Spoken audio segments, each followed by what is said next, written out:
আমাদের স্কিনের পিগমেন্টারি ডিসঅর্ডারগুলোর মধ্যে মেস্তা খুবই কমন একটি সমস্যা এবং এটা সাধারণত একবার হলে বারবার ফিরে আসার একটা প্রবণতা পেশেন্টদের থেকে যায়। আমাদের কাছে পেশেন্ট আসলে আমরা সর্বপ্রথম পেশেন্টের স্কিনটা পরীক্ষা করে থাকি। সাধারণত উডস্ল্যাম এক্সামিনেশনের মাধ্যমে আমরা পরীক্ষা করে দেখি পেশেন্টের মেস্তাটা কোন স্তরে আছে। মেস্তা যদি পেশেন্টদের ত্বকের উপরের স্তরে থাকে এটাকে আমরা সাধারণত এপিডার্মাল মেলাসমা বলে থাকি এবং পেশেন্ট যদি আর্লি স্টেজে ডক্টরের কাছে আসে এক্ষেত্রে ট্রিটমেন্টের রেসপন্সও অনেক ভালো পাওয়া যায়। ওরাল কিছু মেডিকেশন, টপিক্যাল কিছু অয়েন্টমেন্টের পাশাপাশি আমরা সাধারণত কিছু কেমিক্যাল পিলিংয়ের সেশন দিয়ে থাকি। সাধারণত 3 সপ্তাহ পর পর সেশনগুলো নিলে একটা ভালো রেজাল্ট পাওয়া যায়।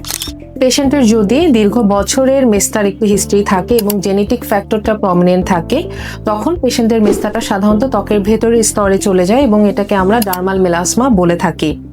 ডার্মাল মেলাসমার ক্ষেত্রে আমরা সাধারণত ট্রিটমেন্ট প্রসেসটা একটু লং হয় এবং অনেকের ক্ষেত্রে দেখা যায় যে ত্বকের উপরের স্তর এবং ভেতরের স্তর 2 স্তর জুড়ে মেস্তা হয়। সেক্ষেত্রে সাধারণত আমাদের অ্যাডভান্স আরও কিছু ট্রিটমেন্টের প্রয়োজন হয়। ওরাল মেডিকেশন, টপিক্যাল অয়েন্টমেন্টের পাশাপাশি আমরা chemical peels, then melasma injection with mesotherapy এবং অনেকের ক্ষেত্রে ভেতরের টক্সিনগুলো বের হয়ে যাওয়ার জন্য আমরা গ্লুটাথিয়ন আইবি সাজেস্ট করে থাকি।